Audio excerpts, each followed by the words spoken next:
Para conocer la Ley 70 de 1993, no debemos omitir la historia que le antecedió y posibilitó. Entonces, hablaremos un poco de las negritudes a través de la historia y su lucha para llegar a la concreción de la ley. Hablemos necesariamente de las negritudes en Colombia. Las raíces de reconocerse como comunidad negra, con cultura e identidad propia, remiten al ancestro de los palenques. Es decir, a la búsqueda de libertad de los africanos y africanas esclavizadas que la hallaban en el refugio de la selva, construyendo y constituyendo desde el siglo XVI y XVII un lugar propio, habitable, empalizado, donde se cuidaban unos a otros y huían de los españoles. El 21 de mayo de 1851 se da la Ley de Abolición de Esclavitud, que trata de una libertad falaz. Realmente es la invisibilización, es decir, la exclusión de las negritudes en cuanto no son reconocidas étnicamente ni legalmente. Este punto lo demuestra el siglo y medio en el que no aparecieron en el marco legal ni político de la nación. No es hasta la Constitución de 1991 que se da un reconocimiento de la existencia de los negros y negras y de su cultura como un componente formativo de la nacionalidad colombiana. La única mención concreta se hace en un artículo transitorio, el 55, y de hecho de una forma limitada. Dice que los derechos son para las comunidades que vivan en ruralidad, en zonas baldías, en ribereñas de los ríos, que mantengan sus prácticas y tradiciones y que habiten una región específica del país, la Cuenca del Pacífico. Pero alto, antes de entrar a profundidad en qué de tanto hay en la Constitución del 91 para las negritudes, hablaremos brevemente sobre las luchas que libraron estas mismas para que pudieran estar allí, es decir, el proceso de los movimientos de negritudes. Desde la década de los 60 y 70, el proceso organizativo de comunidades negras buscaba sus derechos étnico-territoriales y étnico-culturales, y ello se venía erigiendo desde organizaciones de base campesinas y sobre todo eclesiales. Por ejemplo, algunos movimientos de base eclesiales partieron y trabajaron desde la teología de la liberación, que la verdad no alcanzó fuerte influencia, pero planteó el problema de la cultura en la comprensión de la realidad de las comunidades negras, cosa que dejó huella y posteriormente se hizo presente en las formas de expresión y organización de comunidades negras, sobre todo en el Pacífico Sur. Otro ejemplo son las expresiones organizativas campesinas e indígenas, sobre todo en el Pacífico Norte, que se conformaron a inicios de los 70 junto con intervenciones de los movimientos eclesiales de base e influenciados por organizaciones como el Movimiento Nacional Cimarrón y el Partido Comunista de Colombia. Estos periodos que le anteceden a la Constitución del 91 marcan una pauta dentro del movimiento social de las comunidades negras, pues la reivindicación del derecho a la diferencia y el derecho al territorio desemboca en la consolidación de conciencia de particularidades negras, su forma de vida y su visión frente a lo social económico. Esto les hacía diferentes de otras expresiones organizativas de carácter cívico y popular que llevaban otros sectores de la sociedad colombiana. Solo hasta la coyuntura de la Asamblea Nacional Constituyente se gestó una red de relaciones que dan origen a un movimiento social de comunidades negras por derechos étnico-territoriales y culturales. Y después de tener una ardua lucha al interior de la Asamblea Constituyente, las negritudes logran su reconocimiento en la Constitución de 1991 en el artículo transitorio 55, que posteriormente se convierte en la Ley 70 de 1993,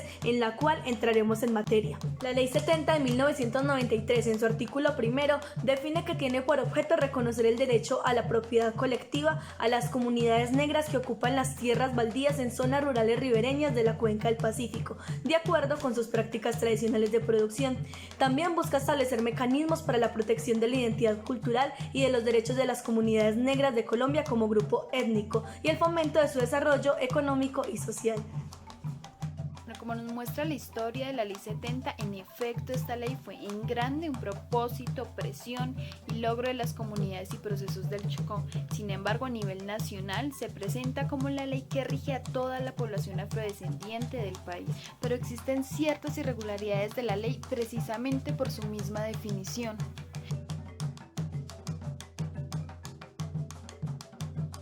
Y esto realmente ha obstaculizado el logro de una titulación colectiva amplia, justa y con un alcance realmente nacional para toda la población afrodescendiente que se alberga en este país. Hoy día la población afro de la costa del Caribe se encuentra en un debate con el gobierno nacional para que se les incluya de manera directa en la ley, dado que al no estar nombradas en ella se les ha dificultado una titulación colectiva que realmente les garantice sus derechos como población afrodescendiente. A este problema se le suman los fuertes intereses latifundistas y toda la violencia estructural del país.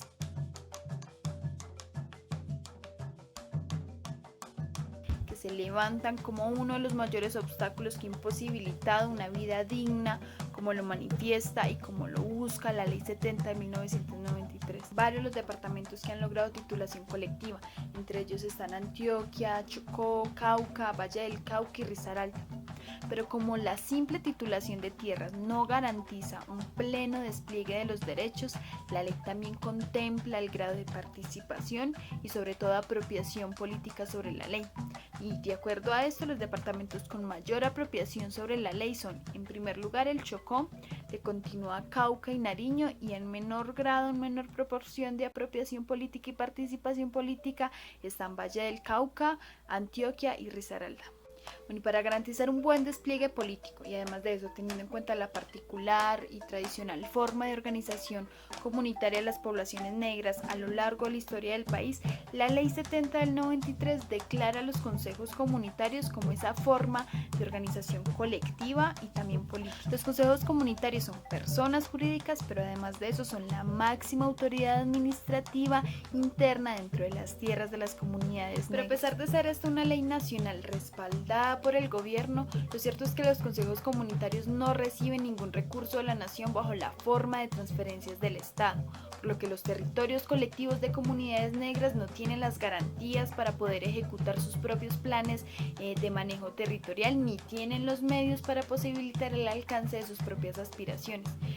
En este caso, todo queda supeditado realmente a las voluntades políticas de las alcaldías de los municipios donde se asientan sus territorios y a la disponibilidad presupuestal e interés político de intervenir en todos estos proyectos de las comunidades negras. Bajo esta aclaración es necesario dar a entender que los consejos comunitarios han logrado resistir y funcionar precisamente por el empeño político y organizativo de sí mismos y no, o en muy poca proporción, por garantías de derecho del gobierno que nominalmente les respalda.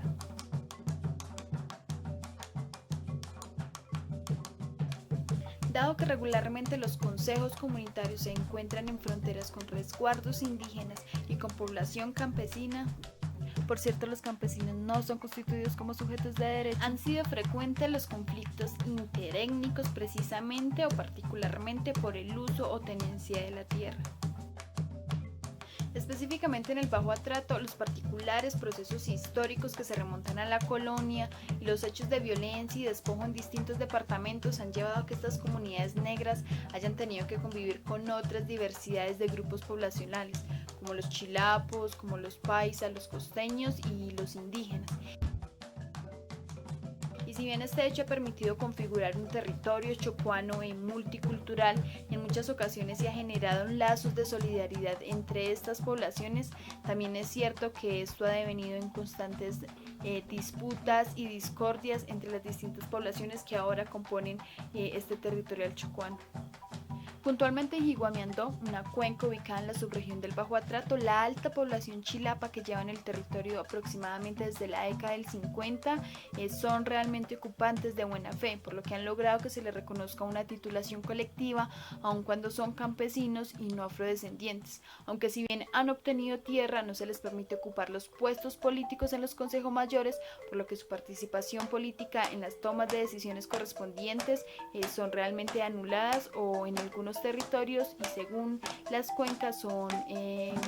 escasas. Lo que respecta a la ley frente a los mecanismos para la protección y desarrollo de los derechos e identidad cultural, como también el desarrollo económico y social, se termina reduciendo a asuntos de voluntad política, en mayor medida por parte del Estado colombiano y en otra porción por parte de las autoridades territoriales de las comunidades, pues en muchos de los artículos contenidos se ve poca concreción en herramientas y elementos reales que posibiliten lo que señala en el objeto de la ley, que va y tiene que ir más allá de documentos que reconozcan propiedades colectivas a las comunidades negras. Gran parte de los puestos recaen en la adecuación de programas de gobierno o de Estado que pocas veces tienen real incidencia, o cuando sí la hay, no están bajo concertación con las comunidades. Desde la educación, que es uno de los pilares principales para el desarrollo autónomo y despliegue de cultura propia, hasta los mecanismos financieros para la asociación y vivienda en el actual sistema económico.